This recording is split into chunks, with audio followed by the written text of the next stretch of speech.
Thank you so much, Namrata. It's such an honor to have you on Books Bual Bual. Thank you for having me. I'm honored. I loved, I looked at the space that you created with books during the pandemic. I love the writers featured there. So many diasporic writers of color has sort of been the long focus of my work. So I'm the one honored to be here sharing the space. Um, Tell us briefly, I guess, what Borderless is about and what the journey has been to publication. Um, yeah.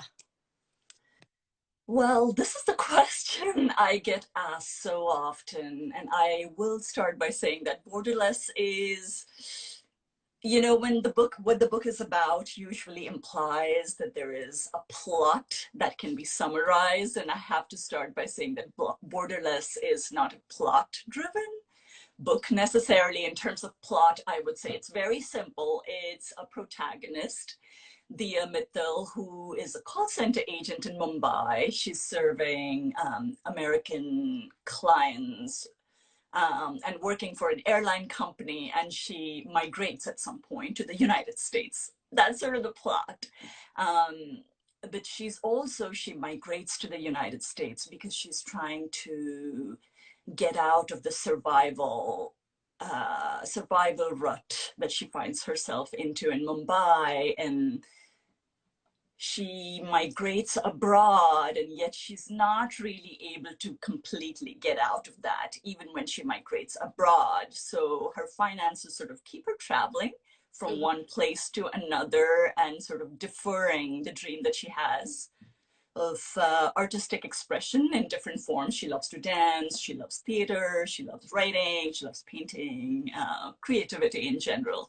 And as she travels through these different spaces, the book travels along with the South Asian protagonist to the stories of different members of the South Asian diaspora. So her story is constantly interwoven in the novel with stories of different characters from a global South Asian community, from the United States, from India, from African islands, from some make sort of briefer appearances, but they're from London, they're from United Kingdom, other parts of the United Kingdom, they're from the Caribbean.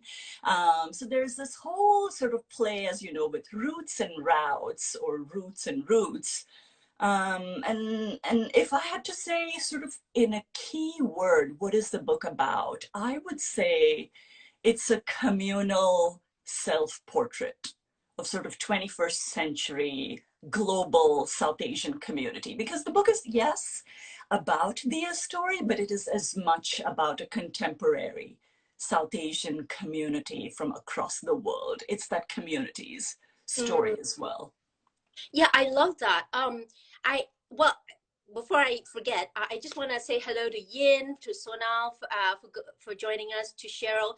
As much as possible, if you like what Namrata in terms of her answers, do spam the hearts, because apparently that gets picked up by the algorithm, and it helps get the when this talk is archived, it helps get it picked up by other people watching. So do help us out there. Thank you so much for joining us today.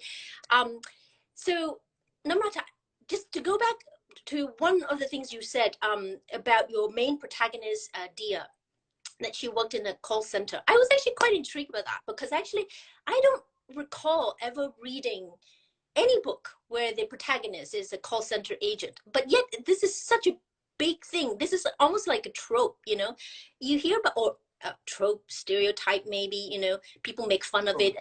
Comedians on stand up, they make fun of how it's always outsourced to India.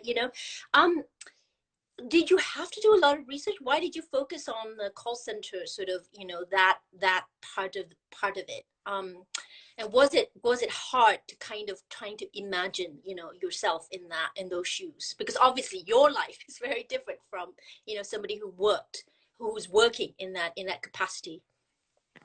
I did do a lot of research, which is sort of second nature to me.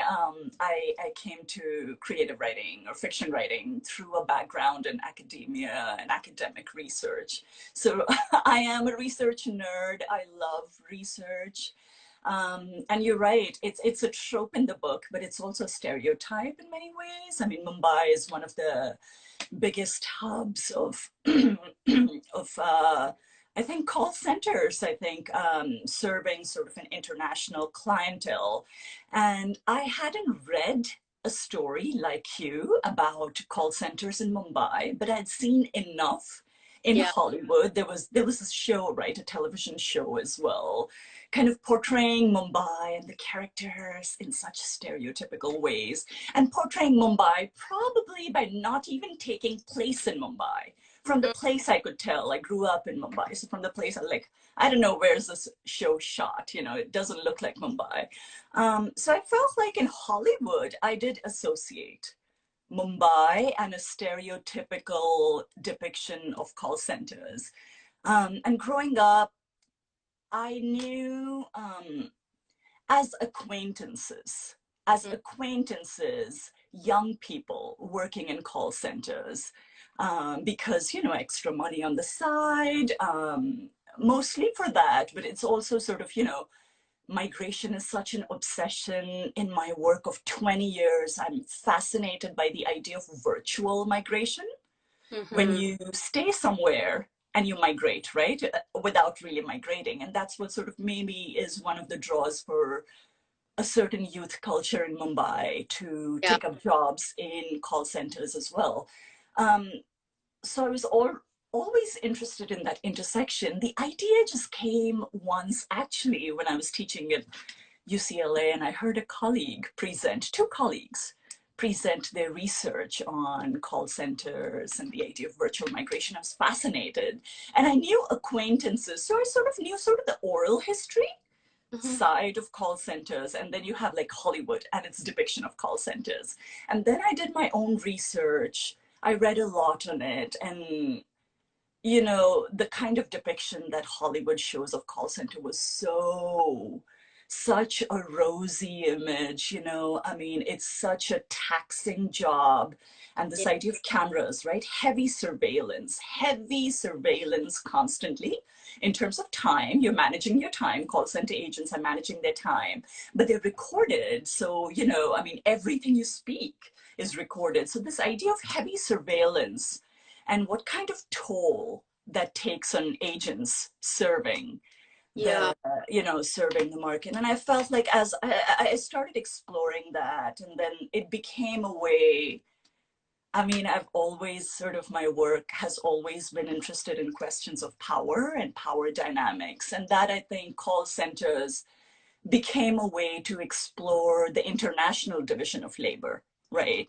Whereas so-called third world is serving the so-called first world, and what kind of power dynamics happened with that. So the story just sort of led to that. It led to sort of my obsessions always, so to speak, with power dynamics, and it was humbling. It was amazing to learn the amount of addiction, substance abuse that can happen in call centers because of the constant pressure to perform and the surveillance. So I was fascinated by all that, but also virtual migration, which felt like an extension of so much of my work. And it allowed me to portray Mumbai and its youth culture in a certain way, something that's part of what I grew up with, but also youth culture. Because I teach, I've always been fascinated by youth culture.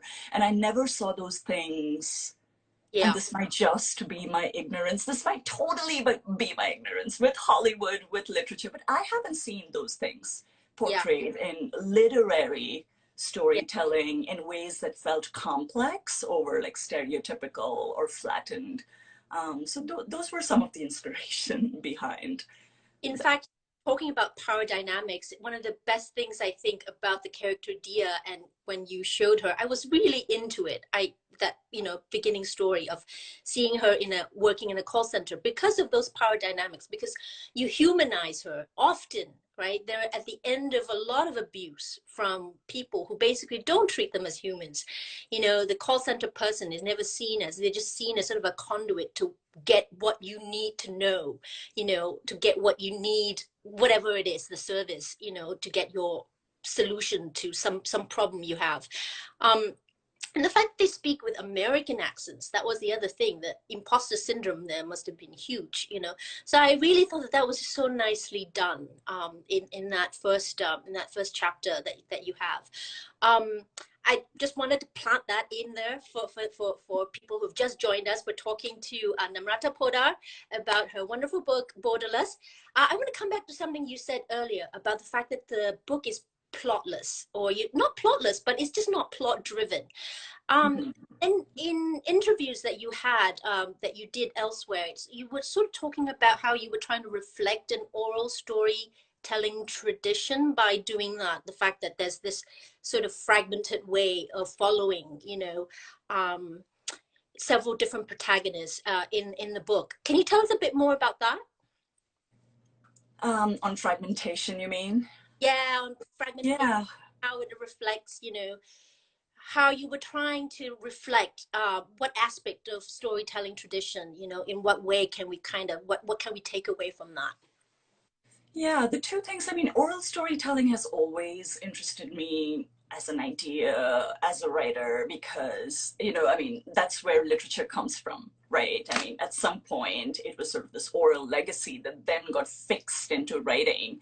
At the same time, oral storytelling, unlike maybe in the United States today, at least in certain African and Asian countries, I feel it's very alive. Maybe, I mean, it's alive everywhere as I see it, but it feels like it's more, in comparison to the United States, it's way more alive in mass culture. Bollywood, certainly, I see its legacy. So that's something that's always interested me. And there are stories in Borderless that Mm, draw directly from those legacies of oral storytelling. For instance, there's a story by a retired motel owner who is the father-in-law of Dia's best friend, Noor, in the book, in the second half of the book. That takes place in California, and he's telling his story. He's reflecting on his life and telling his story, and his acceptance, eventually, of his queer daughter. yeah. And that's very consciously written as an oral story. But orality is present throughout. I know writers often say that they start writing a book when they're driven, you know, they follow an image, and Mm, that's how they start writing and kind of, you know, following the story, and that's how it develops into a novel. And I felt like as a writer, I've never been inspired firstly by the visuals. I'm very oral. I need to hear. When I read, as a writer and a reader, I'm someone who needs to hear before I see something, if that wow, makes sense. I'm very voice driven as a reader and a writer. incredible. Um, so, Really um, interesting. That's really fascinating, actually. Do you think that's actually based on your lived experience or culture or anything like that, or do you think that's just sort of a uniquely, you know, your writerly predilection? Because I'm actually more visual than I am sound driven. You know, I don't yeah. normally get voices talking in my head, like, you know. And I'm glad you mentioned that, you know, the father-in-law of Noor, because you can hear him speak. You can hear the way that he's speaking in the text, you know. And I love that. That was really nicely done. Thank you. Yeah, you know, I want to say there is a rational reason to it. I don't think there is. I think this is intuitive. This is something, you know, what are we drawn to, right, as a reader or writer? Of course, there are many things we can explain, we can rationalize, but this part, I don't have a rational, you know, a sort of a specific reason for it. It's just something It I'm just, drawn to voices, yeah. and that comes up, that kind of orality, I believe, comes up, or I hope that comes up in the writing. I like to know what characters sound like. It's very important to me as a writer, as a reader as well. Mm, I'm a picky reader of stories, and that's something that, you know, needs, what draws me into a book is, can I hear? the characters, or the narrator will. So that part is there in terms of oral storytelling. It's certainly there throughout the book. Oral storytelling is also there because of my own desert ancestry, my roots in the Thar Desert, where we have a strong legacy of the performing arts, and the 1001 Nights, and those oral stories, the Jatka tales, the Panchatantra, these oral stories begin and end with a frame, like a framing device. And that's so important to the performing arts of the Thar Desert. Super important. It's important to our visual arts too. So those things come up, frame devices come up in Borderless. It sort of begins with an epigraph. It doesn't end in a conventional way for a novel. It ends, and I'm giving away totally the spoiler to my book. You can just leave it there hanging. Okay. Like, yeah, let's do that. Let's do that. So those framing devices come up, but they come up, I play with them. They don't come up in those traditional ways as they come up in traditional stories. They come up in ways, they're mediated by the author here. So that's one. And then secondly, fragmentation. One of the biggest challenges in writing Borderless for me, it's a 17-year-long journey, was I did not imagine myself to be a novelist. In fact, I told myself very rationally that I don't want to be a novelist. I wanted to be a short story writer, as if you can decide, right? Like, just so sort of in rational ways. But that's where I started. But as I kept writing the book, I'm like, no, I'm writing a short story collection. This is not a novel. And the book kept pushing toward the novel. I'm like, no, and the book kept pushing. So that was sort of the dialogue I had to have with myself as a writer, what the book wanted to be and what I was imposing on the book, rationally speaking. And it wanted to be a novel. And I think that dialogue was happening because the way the mainstream novel, or so many award-winning novels are produced and circulated in the American market. And this is not to discount the enormous innovation that my peers are bringing to the novel. This is not to discount that, but certain assumptions, especially because I got really serious about this book after my MFA, and there were certain ways, right? A certain craft that we were taught in the MFA workshop, that this is what leads to a good novel. And so those ideas, I did not want this book, like, those did not speak to me, because I knew that craft is such a tradition steeped in Eurocentrism. So many of those assumptions did not make sense. And the book did not want to go there either. And that's why that dialogue between, it wanted to be a novel, but it wanted to be a novel in a different way. So I was teaching that. I was teaching that for a decade and a half. Novels that are done in different way, post-colonial storytelling. So those ideas of wholeness and continuity, right? That's such a hallmark of the realist novel. There's so much that's been written about it, and how much of a fabrication it is. And it was fabricated by the realist novel, wholeness, continuity.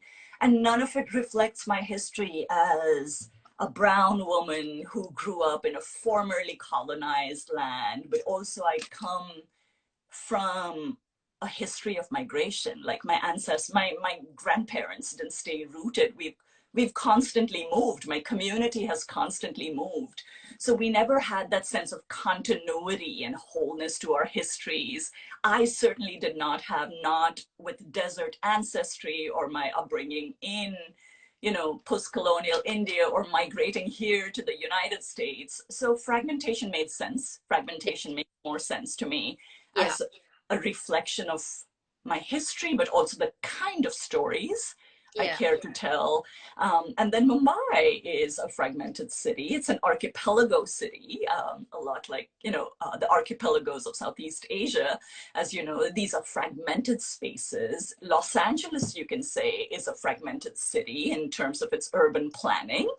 You know, it's an archipelago of these different enclaves as well. So fragmentation, I mean, both these cities that are my homes and that are homes even in the book, they have this fragmented structure. So I mean, it reflected my history, but it reflected so much the spaces that Yeah. this book is also talking about. And that made so much more sense to me. And I've talked about it in my interviews. I'm not done talking about it. I need to write about this someday, which I will.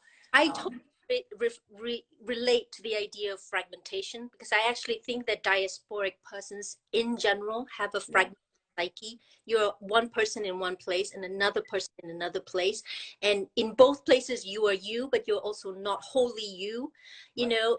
So all those ideas are so, those concepts are, we're just, I think, only beginning to scratch the surface of all of that mentally right, and psychically. um, and I want to go back to this idea of continuity of the novel. In fact, one of the things that you do, there is some form of continuity because what it does is that it weaves all these stories in and out in a sort of journey. What the idea of roots, which are like, the roots that you were born with, that, implanted into a culture, the Kunta Kinte thing, versus roots where, all these journeys that you take. And I really, obviously, because my book is also about diaspora, absolutely relate to that, this Paul Gilroy's theory of displacement and also diaspora.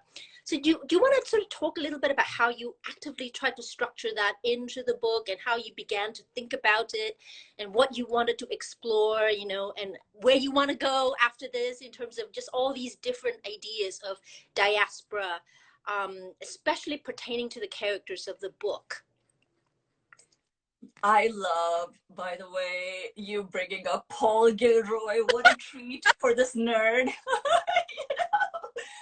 And Success, I, yes, yes, I thought I should bring in Paul Gilroy. um, I agree. And also, speaking of Paul Gilroy, another of the big thinkers that we can think about, who's spoken and written a lot about migration, Mm, diasporic life, roots and roots, is Edouard Glissant. He's an Afro-Caribbean poet, thinker, intellectual who wrote in French, but highly influential and very underread in the United States, which should come as no surprise because we don't read much outside of Anglophone literature, right, produced within the borders of our country. Um, I think migration, once again, is such an obsession in all of my work, research, teaching, writing. It's at the core, I feel, of my identity, individual and communal. mm-hmm. It's what marks me, I feel, the most, more than race, even if I talk about race very openly in my writing, about brown, what it means to be a brown woman. But I think migration is really at the core, I feel, of my work and the intersectional identity that I often talk about. So I had been reading, I'd been teaching for a while about these ideas, and roots have come up by different thinkers on migration who've written about it. Yeah. I don't think so. Yes, it was all sort of part of my unconscious, so to speak, because I've read and I've taught about these. In Borderless, I didn't actively pursue to like divide my book into roots and roots. Mm. At some point, at some point it came together. I wish I could articulate how. And that made sense that, Mumbai is not my roots. My roots are in the Thar Desert. And Dia's roots in the book are also in the Thar Desert. But like like the author, even the protagonist in the book, one could say is rooted in Mumbai, Yeah. and routes is sort of her journey at the same time. So those routes, because there are so many in the second half of the book, it doesn't just become about a South Asian community from Mumbai, which is what the first book so much is about. In the second half of the book, we really, I think, or I hope, see the diaspora, the South Asian diaspora from different parts of the world, even if much of it is situated in Southern California. Yeah. So, you know, it made sense at some point, just intuitively, like these words were like, yeah, this fits. This is a, you know, intuitively the structure made sense. That said, I don't think they're mutually exclusive concepts in any way in the book. You have so much of routes in the first half of the book, roots, and Yeah. the second half of the book when she finally finds home in Southern California, but also her sort of soul family, right? These first generation women that she connects with. It's so much a meditation on roots as well. So, I mean, in some ways it made sense. At the same time, I don't see them as any kind of mutually exclusive concepts, either in the book or in life at large. Yeah. You know, you've mentioned your ancestry in the Thar Desert a couple of times, and I want to talk a little bit about that. This because it was actually quite. I was really intrigued by that, the Maori culture. Tell us a bit more about that, how it reflects your ancestry and what you were trying to do, how you have that sort of, you know, embedded in the book. Um, just so that we can learn a little bit more about this lost culture in some ways. And in some ways, it also ties into fragmentation. And actually, we have another lovely, lovely writer who just joined us, Melissa Fu, who said, you know, she really appreciated this insight about the way fragmentation has a kind of logic of its own. You know, and you definitely wove that into the sort of the idea of borderless, you know, sort of, you know, the idea of um, displacement as well. So do you want to unpack that a little bit for us? Maybe just the this Yeah. and a little bit about the culture, what you get from it, your, you know, your own roots in it, you know, and how it's woven into the book. Yeah, so I am a Marwari and I do have my roots in the Thar Desert, but my generations of my family on mom's side and dad's side have not stayed rooted. We migrated, as has much of the community, we are part of the trading diaspora, one can say, the Mm. migrant merchant community in India who migrated from the desert to different parts of India when the trade routes shifted from the Silk Road to sort of more coastal trading routes with colonization and the invention of the ship, so Ah, to speak. So that's sort of part of our history. One of my biggest hesitations in kind of bringing the desert culture in the book was like, oh my God, everyone is going to think Dia is Namrata, right? Look, she's from Mumbai. She lives in California and then she has roots in the Thar Desert. Like, you know, I mean, how can we possibly even call this a novel? Just call it what it is, creative nonfiction or a memoir or whatever. So that was sort of my biggest hesitation. And I love, you know, this question comes up so often. I don't know, maybe you've encountered this as a diasporic writer. What part of your heroine or your protagonist is you? How much of this is autobiographical? Tell us the truth. How much is it yeah, autobiographical, right? truth. Wow. And huh? No, exactly, exactly. No, Happens all the time. yeah, Like writers, I feel like diasporic writers are constantly defending, and I love like the freedom writers have to move away from their communities to write about other communities in fiction. I would have loved to do that, but it was a political decision to put my communities in the book mm, because I did not see them in literature reflected in any kind of complex ways that felt like my world. So I wanted to put my community in the book. And same with the Thar Desert. I mean, women from the Thar Desert, I do not remember, and this again, I always preface it by saying that this may just be my ignorance as a reader. I don't know a single book of literary fiction that portrays women from the Thar Desert, period. And when they portray men from the Thar Desert, it's also in highly stereotypical, predictable ways. And most of them have been written by Brahmin or upper caste writers in India. And I know now I've come to learn of a couple of other women writers who are writing. So I do have to catch up. But it's only after the publication of this book that I discovered another writer in the subcontinent who draws on Rajasthani culture, and I want to read more about her portrayal of the Thar Desert in literature. If not, I mean, deserts, whether it's the Thar Desert or whether it's one of our American deserts here, Hollywood and literature have a long legacy yeah, of portraying our spaces as barren lands, right? Desert as a barren land, empty of culture, which means we're readily available. Our spaces, our ancestral lands are readily available for colonization, nuclear testing, of course, exoticism, tourist, hyper tourism. And that's sort of the legacy, even in Bollywood, even in literature that I've seen Hollywood. So, I mean, writing the desert felt crucial in many ways.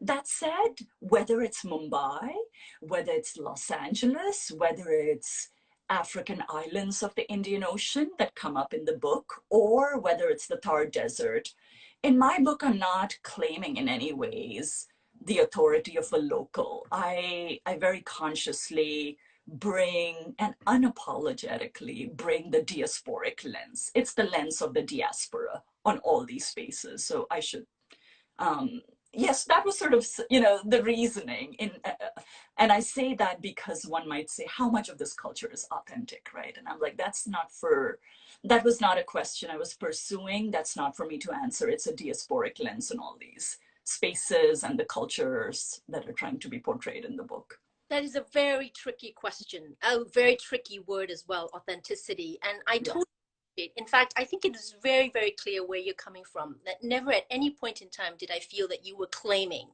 that you were speaking for, somebody who is rooted deeply into the Mawari culture. But this lovely sense that you get, though, is through this lens of the fact that when you are diasporic and you are from that ancestry, you lose touch with that link, that root in itself. So there's that sense that when you were talking about the dance aspect of it, the architecture, the language, definitely what comes across is the wistfulness of the fact that you wish that link, as a diasporic person, could be deeper, right? So that was what was for me. So I love that because I absolutely relate to that. And in terms of there was one other thing you said about much earlier about this community that you wanted to sort of bring attention to, the community portrait, and that's why there's so many different voices. And one of the lovely things about it is actually this community of women who are friends. They are diasporic, they became friends, they became in some ways family to each other when they might not have been before. So you kind of, in some ways, one of the ways that we try to appreciate or understand being diasporic is the fact that you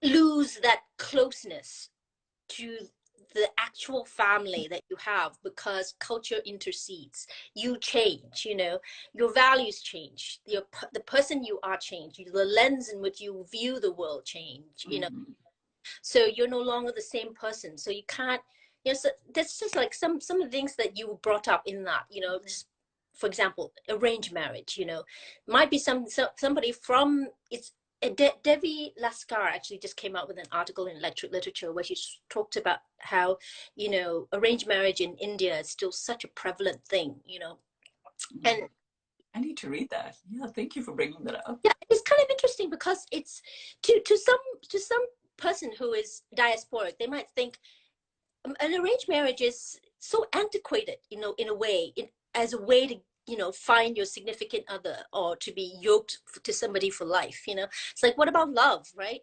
But why is it still so prevalent? And she sort of talked about how it's really the marriage of two families. It's really the marriage of communities.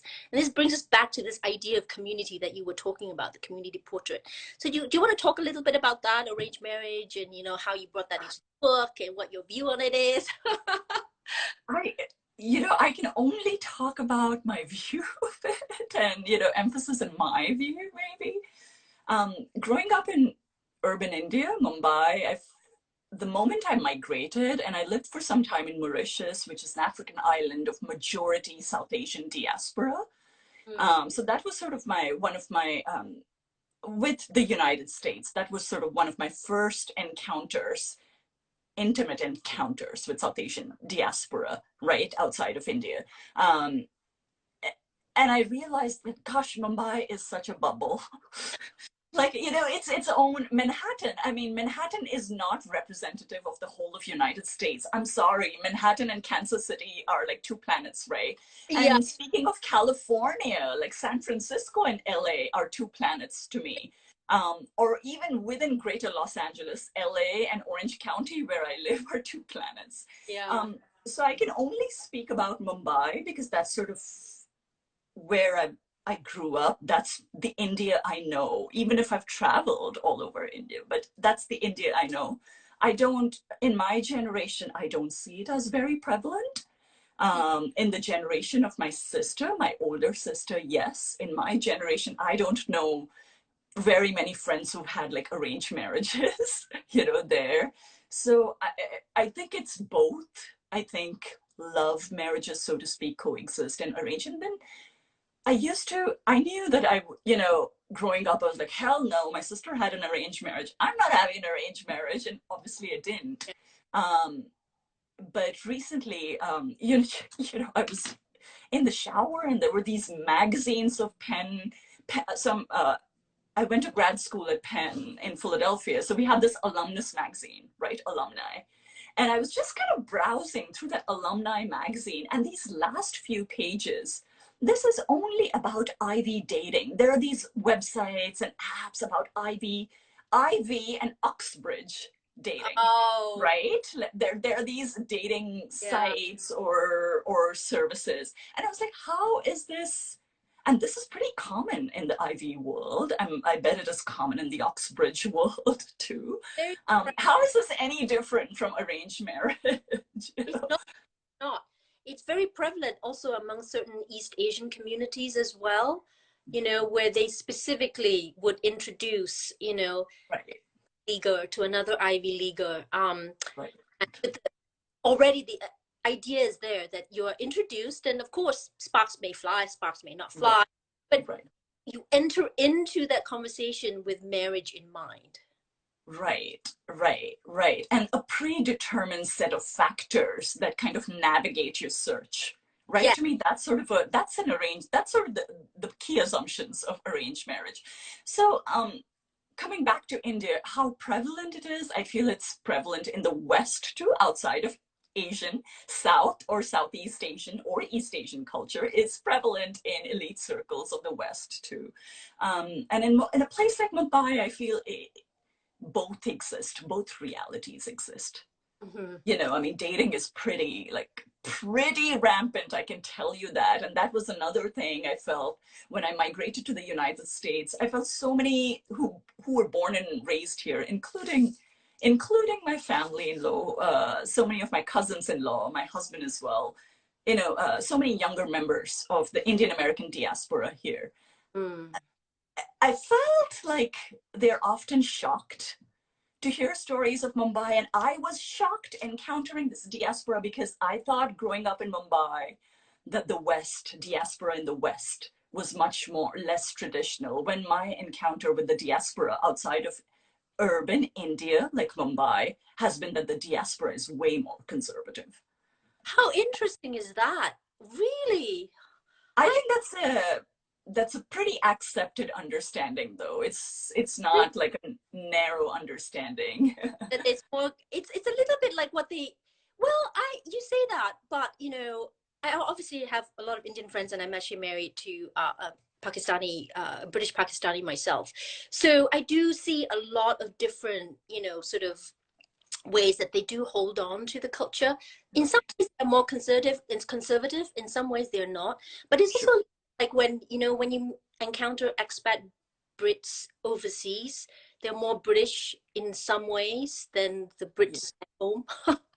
That too. That that's, too. you know, I wonder Yeah. if that, you know, if that's part of it, that you're, because of feeling displaced, you know, that your link has weakened, you actually then compensate by holding on, you know, or holding Right. to those links. I Yeah. wonder. I mean, I don't know. You know, That but makes sense. And it, I think I mentioned that in the book. You're right. You're right. I should say it's both. I think in many ways I felt it's not just the United States. That was my impression when I was in Mauritius as well, which has a strong presence of South Asian diaspora, that the older generation holds on to tradition, right? And it's understandable. I completely understand that. Sort of holds on to tradition, and in many ways it can feel like, oh, the motherland moved on, you Yeah, guys. Like, yeah, and yeah, then you're right, at the same time, Indian American, and I say that, but then the younger generation can be very aggressively American, the older generation can be very aggressively Indian, if yeah. that makes sense. And and that can create a sort of a certain kind, very specific kind of a double consciousness, Yes. with the way that I see the code switching that happens with my husband and his cousins and his parents. We don't code switch to the same degree, I feel, back home when I go there, because that's sort of that huge gap.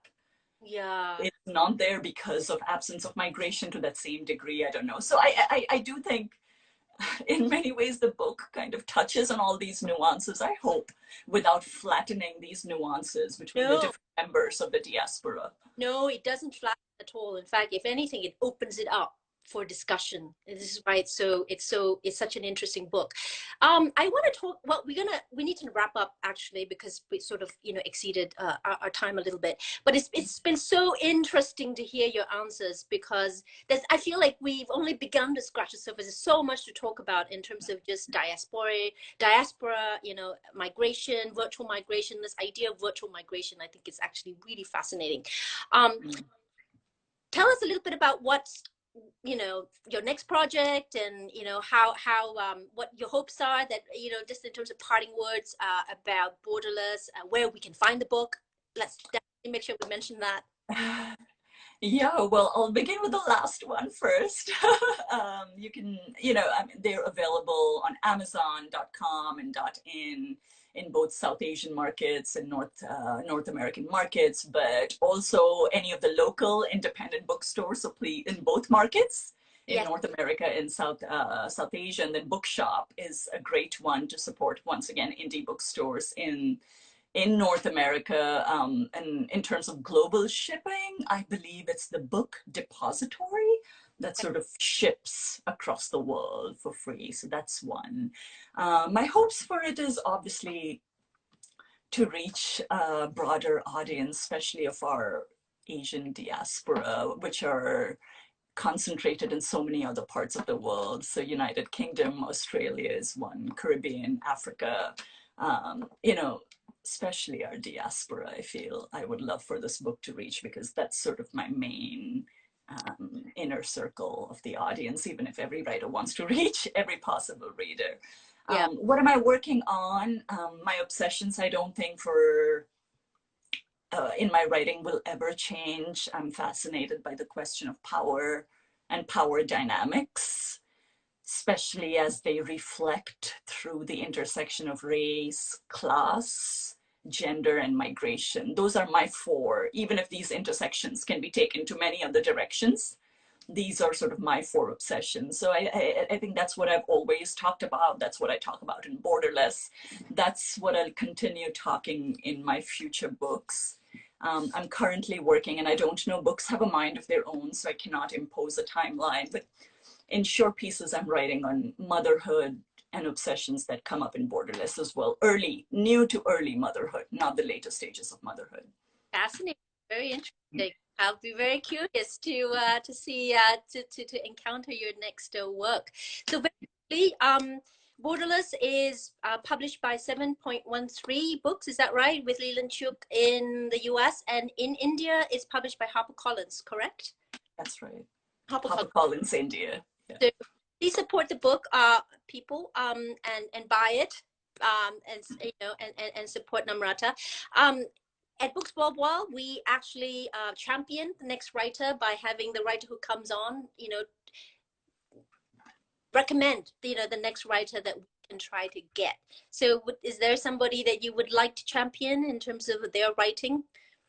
Yeah, speaking of 2022 debuts, I'm very excited to read her novel. Her name is Nahid Feroz Patel. Okay. She is a South Asian, a writer, once again from India, living the East Coast in New York. And I mention her because she's part of the Persian diaspora in India. And that's a voice we don't get, at least for me, that's very exciting because that's a voice I don't get to hear too often. Parsis are a big concentration in Mumbai as well, the Parsi community. That's part of the Persian diaspora. So I'm very excited to discover her novel. Her novel is called Mirror Made of Rain. Okay. Great. After this call is over, I'll just get the name from you and the book, Yeah. pop it in the archive chat for people who might want to try to also get hold of that book. This is brilliant.